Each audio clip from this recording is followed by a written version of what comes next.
बिस्मिल्लाहिर्रहमानिर्रहीम अस्सलाम वालेकुम। आज का जो हमारा क्लास है वो है एंडोप्लाज्मिक रेटिकुलम। तो आज हम एंडोप्लाज्मिक रेटिकुलम के बारे में बात करेंगे।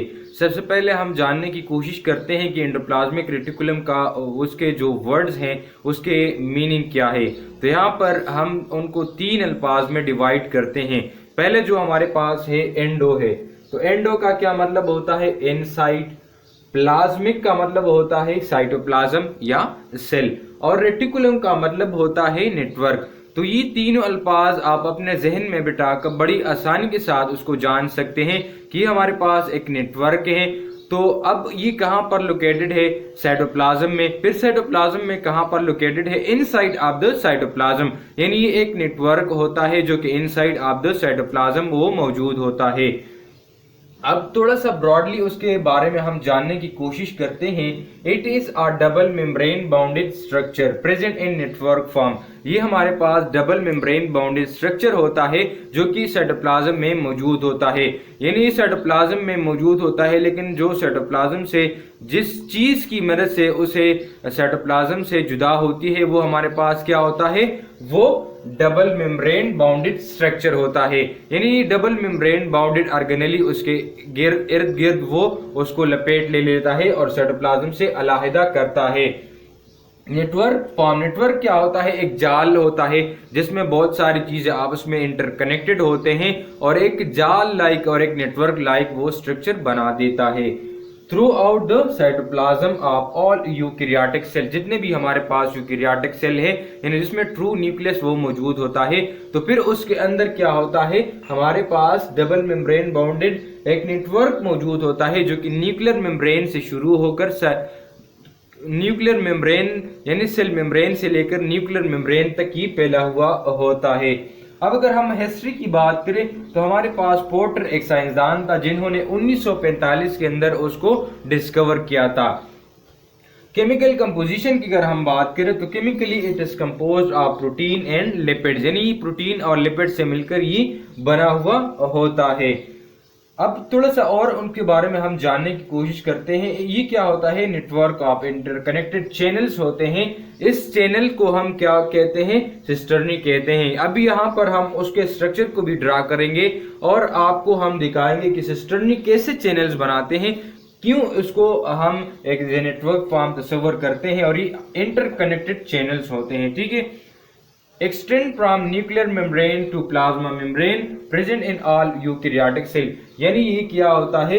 न्यूक्लियर मेम्ब्रेन से शुरू होकर कहां तक? प्लाज्मा मेम्ब्रेन तक ही present in all eukaryotic cell, यानी एक्सटेंड कर जाता है न्यूक्लियर मेम्ब्रेन से लेकर सेल मेम्ब्रेन तक। या आप यूं तस्वर कर ले जो प्लाज्मा मेम्ब्रेन होता है उससे लेकर न्यूक्लियर मेम्ब्रेन तक ऑल जो साइटोप्लाज्म होता है वो उस सारे साइटोप्लाज्म में एज ए नेटवर्क फॉर्म बना देता है।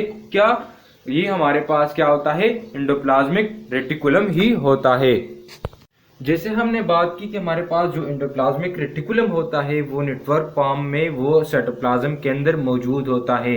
तो हमने इस चैनल को जो नाम दिया है वो हमने सिस्टर्नी का नाम दिया है। ठीक है। अब सिस्टर्नी क्या होता है? सिस्टर्नी और लॉन्ग, ये लॉन्ग होता है। ये देखिए ये लॉन्ग स्ट्रक्चर है। प्लेटन स्ट्रक्चर होता है। प्लेटन का मतलब क्या होता है? ये स्लीपर लाइक होता है, यानी प्लेट लाइक स्ट्रक्चर होता है। ये देखिए ये प्लेट लाइक स्ट्रक्चर है, लॉन्ग भी है, प्लेट लाइक भी है और अनब्रांच है। यहाँ पर कोई ब्रांच आपको नजर नहीं आएगा। ठीक है। इसके साथ ये ट्यूब्यूल्स लाइक भी है। ये देखिए ये ट्यूब लाइक स्ट्रक्चर बना देता है। तो इसलिए इसको हम बोलते हैं प्लेटन स्ट्रक्चर। सेक्स है। सेक्स किसको कहते हैं? तेली को कहते हैं। तो यहाँ पर आप देखिए आपको तेलीनुमा स्ट्रक्चर वो दिखाई दे रहा होगा। तो ये हमारे पास क्या है? और साथ में ये पैरेलल अरेंज है। ये देखिए ये पैरेलल, इसको पैरेलल अरेंजमेंट कहते हैं। ये एक हमारे पास एक सिस्टर्नी है। ठीक है।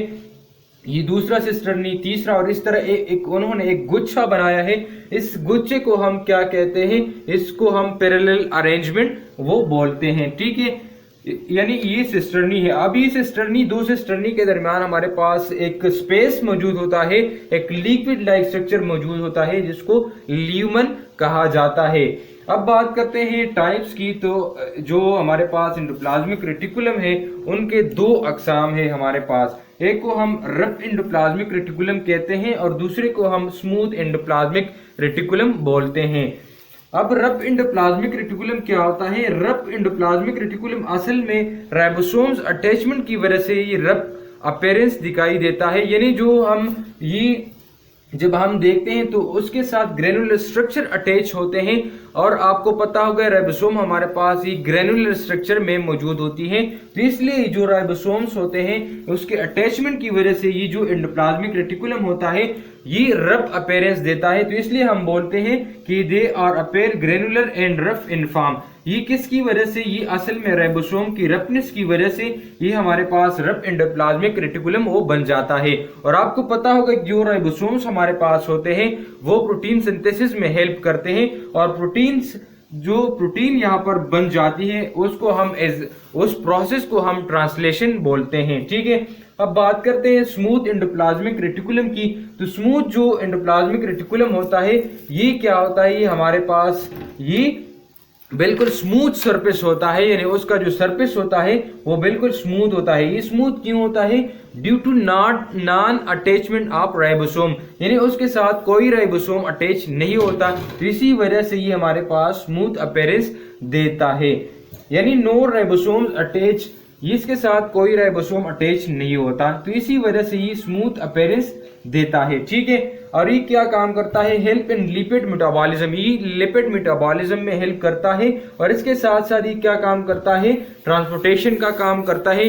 यानी मिसाल के तौर पर यहाँ पे जो हमने बात की कि हमारे पास जो रफ एंडोप्लाज्मिक रेटिकुलम होते हैं उनके साथ राइबोसोम्स अटैच होते हैं। तो मिसाल के तौर पर अगर यहाँ पर हमारे पास प्रोटीन बन जाता है, तो अगर प्रोटीन किसी और सेल में अगर प्रोटीन की जरूरत है या एक ही सेल के अंदर किसी और जगह पर प्रोटीन की जरूरत है, तो वो काम कौन करेगा? यहाँ पर हमारे पास स्मूथ एंडोप्लाज्मिक रेटिकुलम करेगा और उस प्रोटीन की ट्रांसपोर्टेशन करेगा, एक जगह से दूसरी जगह तक प्रोटीन उसको ले जाएगा। तो ये इसे ट्रांसपोर्टेशन के तौर पर भी काम करता है। दूसरा जो उसका इंपॉर्टेंट फंक्शन है वो है डिटॉक्सिफिकेशन, यानी अगर सेल के अंदर कोई हार्मफुल मटेरियल चला आता है तो वो उसको डिटॉक्सिफाई करता है, उसको डिटेक्ट करता है और उसको अपने अंदर जज़ब करके उसको as a form of liquid या सेल से बाहर निकाल फेंकता है, या उसको वेस्ट की शक्ल में हमारे पास सेल से उसको बाहर निकाल फेंकता है और उसके जो हार्मफुल असरात होते हैं वो सेल को उनके हार्मफुल असरात से उसको बचा के रखता है। तो अब उसके स्ट्रक्चर को भी हम ड्रा करते हैं और इसे स्ट्रक्चरली हम जानने की कोशिश करते हैं।